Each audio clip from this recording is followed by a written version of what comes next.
On peut lancer. J'allais dire on peut lancer l'enregistrement, puis ça arrive, c'est magnifique. C'est parti. Parfait. Très bien. Bonjour à tous et merci d'être présents pour cette courte session aujourd'hui. Donc, je suis Kiron Farrell, Customer Success Manager chez WooClap. Et aujourd'hui, on va parler un petit peu de l'utilisation de WooClap, un outil de participation à distance et en personne. Et pour commencer, je vais vous demander de vous connecter et je vais partager un lien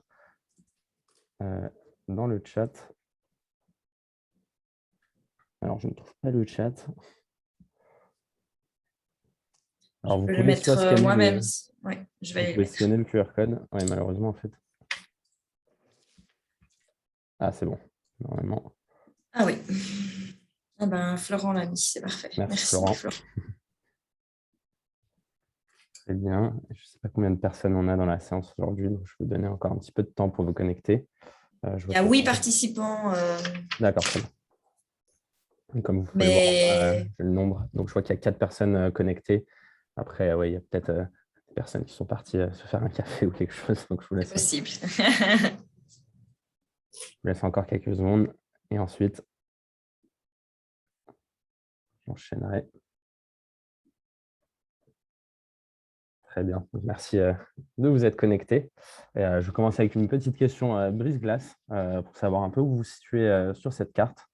La question brise-glace, c'est un bon moyen de juste initier la conversation au début d'un cours, par exemple, et de faire aussi en sorte que son auditoire prenne en main l'outil pour commencer, pour qu'il soit directement connecté à notre événement et qu'il n'ait pas à le faire plus tard pendant le cours. Je vois que pour la majorité d'entre vous, ça doit être en Suisse, malheureusement. C'est pas zoomé sur l'Europe, donc ça ne va pas être facile de placer la Suisse là-dessus. Merci. Comme vous pouvez le voir, au fur et à mesure que je récolte les informations aussi, elles sont montrées en direct pendant ma présentation. Donc, merci encore pour votre participation. Voilà, en introduction, vraiment dans un contexte d'enseignement à distance, je pense que beaucoup de professeurs se sont posés la question de comment on allait interagir avec les étudiants. Et je sais que j'ai eu l'occasion de discuter avec des professeurs qui ont souvent évoqué un peu l'angoisse de faire face à des écrans noirs et le manque d'interactivité qui est associé. Mais c'est aussi un problème qui existe bien sûr pour les étudiants. Et selon une recherche d'Aix-Marseille, l'Université d'Aix-Marseille, à l'automne 2020, plus de 68% des étudiants disaient avoir beaucoup moins d'interactions avec leurs enseignants et 60% déclarent même ne pas réussir à se concentrer plus d'une heure face à un écran. Donc c'est un réel problème et un enjeu et un contexte qui a poussé beaucoup d'établissements à se tourner vers des solutions digitales comme WooClap qui permettent de développer l'interactivité et de remettre vraiment les étudiants au cœur de leur apprentissage. Maintenant, je pense que c'est le moment aussi de du coup, faire le bilan un peu sur ce qu'on a appris de ces outils numériques et d'identifier des bonnes pratiques dans un contexte de retour en présentiel ou pas. On sait que les choses changent assez vite aussi. Et avant de regarder des exemples concrets d'utilisation de MOOClap, je voulais juste vous mettre une diapositive de rappel sur certains piliers sur lesquels est basé et fondé MOOClap. Je vous montre cette diapositive rapidement juste parce que je vais évoquer ces différents piliers dans les 20 prochaines minutes et comme ça vous saurez à quoi je fais référence. Donc voilà, WooClap a été fondé et s'appuie vraiment sur des recherches en sciences cognitives et surtout sur la théorie de Stanislas Dehaene, un neuroscientifique français, qui a identifié 4 fondamentaux de l'apprentissage, qui sont premièrement l'attention. L'enjeu est de captiver l'attention, mais aussi de maintenir l'attention de son auditoire. Le deuxième pilier, c'est l'engagement actif.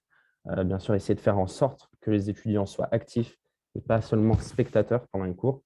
Le troisième est le retour d'information. Il permet de dépasser son erreur, mais on sait aussi que plus le retour est proche de la réponse qui est donnée, plus elle a d'impact. Et enfin, la consolidation, pour faire en sorte que tout ce qui est dit et appris soit mémorisé sur le long terme. Donc voilà vraiment pour les 4 piliers fondamentaux que je vais évoquer un petit peu plus tard et pendant cette présentation. Donc, on en a parlé dans l'introduction, mais je pense que le contexte précédent et qui continue pour certains nous a amené à redéfinir vraiment la manière dont on interagit avec les étudiants.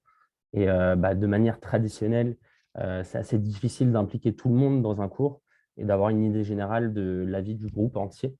Et c'est vraiment ici que les outils numériques servent une vraie fonction. Par exemple, au début d'un cours, si je veux avoir l'avis d'un groupe entier sur une notion pour lancer le débat, ça peut être assez intéressant de se servir de la fonction de la question ouverte, par exemple, ou un nuage de mots, comme vous le voyez ici.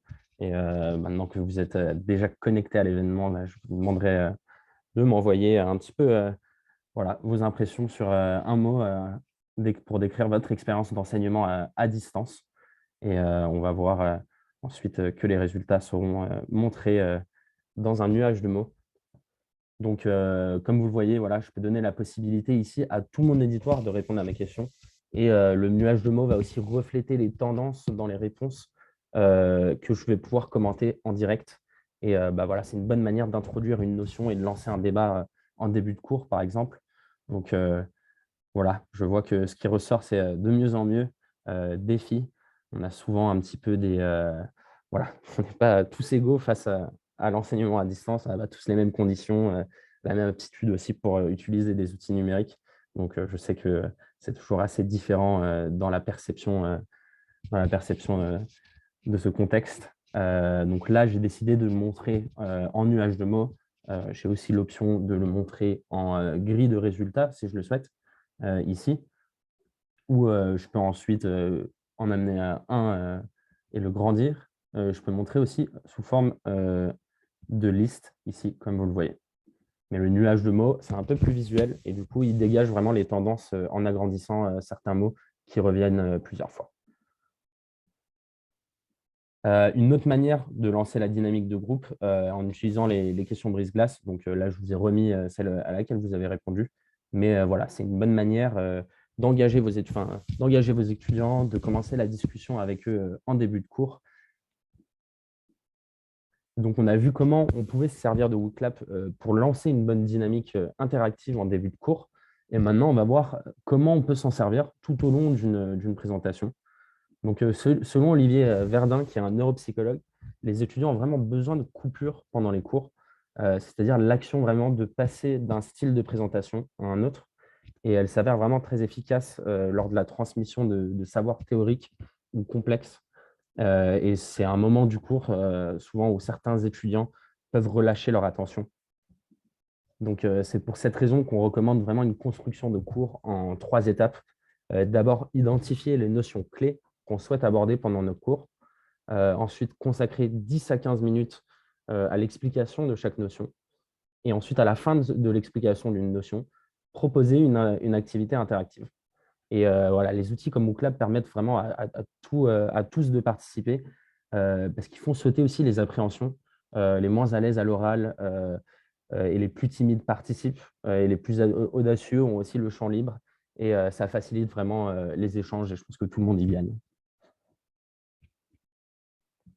Et donc, WooClap permet vraiment de mesurer aussi la compréhension en temps réel et d'adapter, bien sûr, ses explications en conséquence.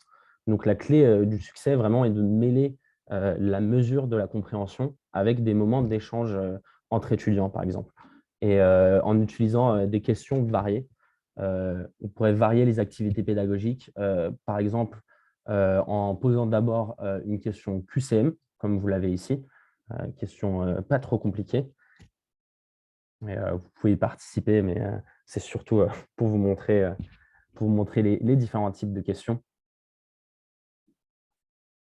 Donc, comme vous pouvez le voir, au fur et à mesure que je reçois les réponses, elles sont affichées en direct. Donc, ici, si j'ai une classe qui hésite entre 2 réponses, je peux peut-être demander à l'oral à quelqu'un qui a répondu la réponse 1 d'expliquer pourquoi il a répondu ça et créer un peu le débat entre les étudiants également. Vraiment les inclure dans ce processus.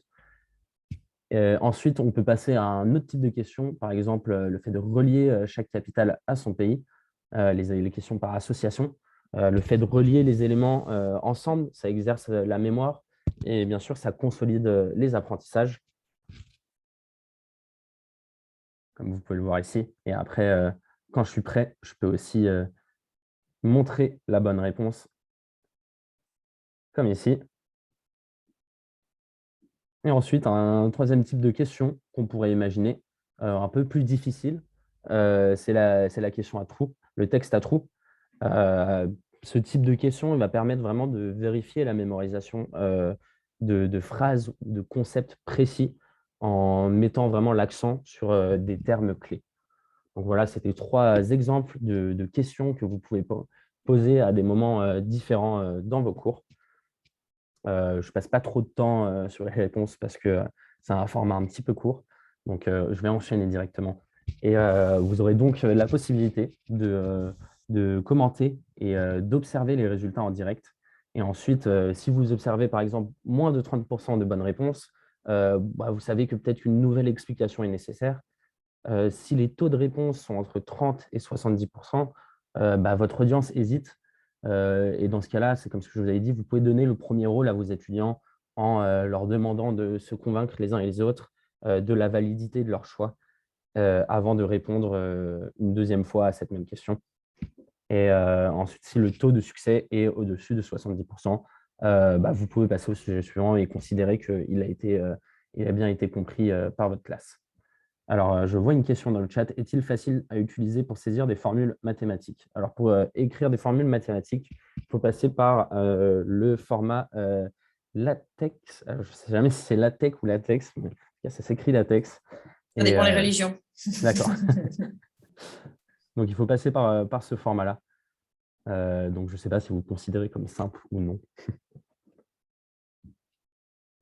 Voilà. Donc, ensuite, mesurer et suivre le progrès. Comme on le voit, il peut être difficile d'évaluer la compréhension des élèves en dehors des examens. Je vais vous laisser répondre à ces questions, à cette question ouverte d'abord, et ensuite je commenterai. Je ne sais pas comment vous évaluez la compréhension de vos élèves au cours de l'année. Technique de rétroaction en classe, très bien. Quiz.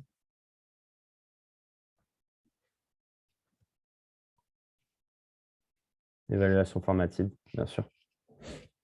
On sait que ça peut être difficile d'évaluer la compréhension des élèves en dehors des examens parfois. Bien sûr, on a une notion de ceux qui comprennent et ceux qui ne comprennent pas. Mais je pense que grâce au mode rapport et à vraiment toutes les possibilités que les outils numériques nous donnent, on va pouvoir vraiment avoir une compréhension des acquis à un niveau individuel par élève, mais également la compréhension du groupe. Et je vais vous montrer à peu près comment faire ça avec WooClap. Donc, je vais quitter cette présentation. J'ai fait un événement test où j'ai déjà recueilli des réponses. Alors, vous voyez que je suis dans mon événement et j'ai déjà eu 4 réponses à mon événement.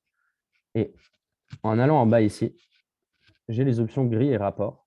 Et en allant dans le mode gris ici, comme vous pouvez le voir, j'ai chaque utilisateur. Alors, si j'ai demandé à mes utilisateurs de se connecter avec leur email, j'aurai la possibilité de voir leur nom. Et j'ai les réponses qu'ils ont données à chacune des questions. Et en bas aussi, j'ai l'information sur la compréhension du groupe en général.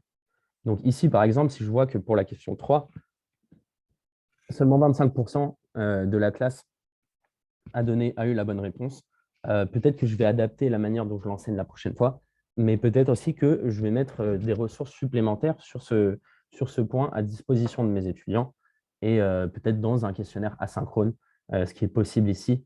Je peux aller dans un questionnaire au rythme du participant, ici, et je peux créer des questions, importer des questions de mon événement et les rendre disponibles pour mes étudiants en asynchrone pour vraiment faire en sorte qu'ils puissent répéter les notions qu'ils ont moins bien compris. Donc, je pense que c'est vraiment la valeur des outils numériques, c'est que tout ce qu'on collecte finalement peut être transformé en enseignement sur peut-être la manière dont on enseigne certaines choses, mais également sur la compréhension du groupe. Et on peut vraiment adapter les ressources qu'on met à disposition de nos étudiants pour qu'elles soient le plus adaptées à leurs besoins, finalement. Je vais regarder si on a des questions. J'ai d'autres choses que je pourrais vous montrer, mais je pense que ça va être peut-être un peu court au niveau du temps. Ce que je vais faire aussi, c'est que j'ai un petit fichier que vous pouvez télécharger si vous le souhaitez, que je vais mettre à votre disposition. dans le chat, si vous voulez. Il y a une question de Florent qui demande est-ce que Voclap intègre une base de données de questions qu'on pourrait éventuellement réutiliser?